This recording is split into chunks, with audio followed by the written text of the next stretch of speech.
munaasibadan bilan ee hanaanka dareecitaan sida weyn loo soo boqoray ayaa ahayd mid durhabanayd soo dhaweyntii sidoo kale qaabilida mas'uuliyiinta xisbiga xaakimka talada iyo kulmiye saaka u fidiyeen xubno horkacay oo aqoon Jamaal Cali Xuseen kana mid garabkii NU ciide ka biyadiida hogaaminta injineer Faysal Ali Waraabe ee xisbiga cadaaladda iyo daryeelka cid ayaa saaka lagu qabtay gudaha Hargeysa. Halkani waa mid ka mid ah hoolka ugu waaweyn ee ka dhaxbinaysan hotelka Mansour ee dhanka waqooyi galbeed ee magaalada Hargeysa oo si weyn saaka ay u soo buuxdhaafiyeen siyaasiyiintii sidoo kale taageerayaasha taabacsan garabkii hogaaminaya aqoon Jamaal Cali Xuseen ee NU ciide xisbiga cadaaladda iyo daryeelka cid waxa intaasi kadib dhankooda goobta ka hadlay aqoon Jamaal Cali Xuseen hogaamiyihii garabkan iyo sidoo kale Mujaahid Ali Maxamed Yuusuf Ali Gurey waxaana si qoto dheer ugu nuuxnuuxsadeen ahamiyadda munaasabadan awleedahay sida ay ugu faraxsaneen ka mid noqdaan xisbiga xaakimka talada hay kulmiye haddii Jamaal Cali Xuseen ilaa oo qari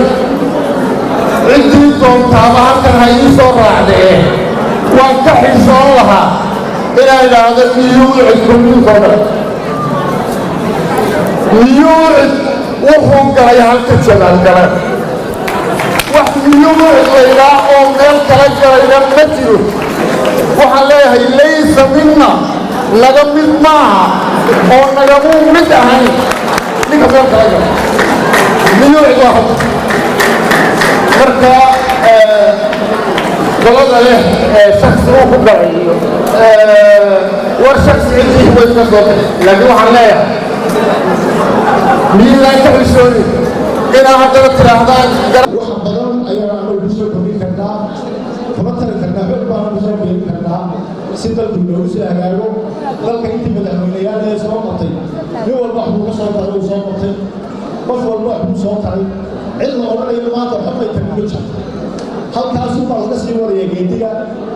annaguna wixii aan ka qaban karayno ama aan ku caawin karayno ayaan ku caawinaynaa aad iyo aad baan ula barbaartaaganahay dadka iyada meel kastoo ay joogaanna waan salaamaynaa waxaan leenahay war maanta kulmiye ayaynu xuduudeenu isugu eegaan ninkaan mujaahidkaa musabici ah ya ayay ku turtursananaayo oo anigu shan sanaa soo gaalaadhacayo isagu 25 sano soo gaalaadhacay ayay maanta isaga kusaydaawada gudaanadkina waxaa munaasabadan si rasmi u soo abmeeray gudoomiyaha xisbiga xaakimka talada hay kulmiye ahna xilligan musharax u taagan qabashada xilka madaxweynenimo ee Somaliland Mujaahid Muuse Biixi Cabdi waxaanu si weyn u soo dhaweeyay mas'uuliyiintan iyo sidoo kale taageerayaasha hareera socda ee xisbiga xaakimka talada hay kulmiye xilligan biday inay cudud mug iyo miisaan la ku beeriyaan haweenka kulmiye oo madaxweynuhu ugu qoraysan yahay waxaanu aad iyo aad u soo dhaweynaynaa garabka قلت وهجامنا يو مشرحي هو جمال علي حسين وحول يا أقوم جوده يدي بدبع والبجول جولي يا والبجول جولي واحد من بسوق جاي وحاولنا يسون هذا كرينا بسون هذا كربي بسون هذا آدي أدو ما تنتهي وحكرون دون هنا عدي ساعتها إن لما تكملين حزبك القومية سر رسمي ولا المانتا وحجرا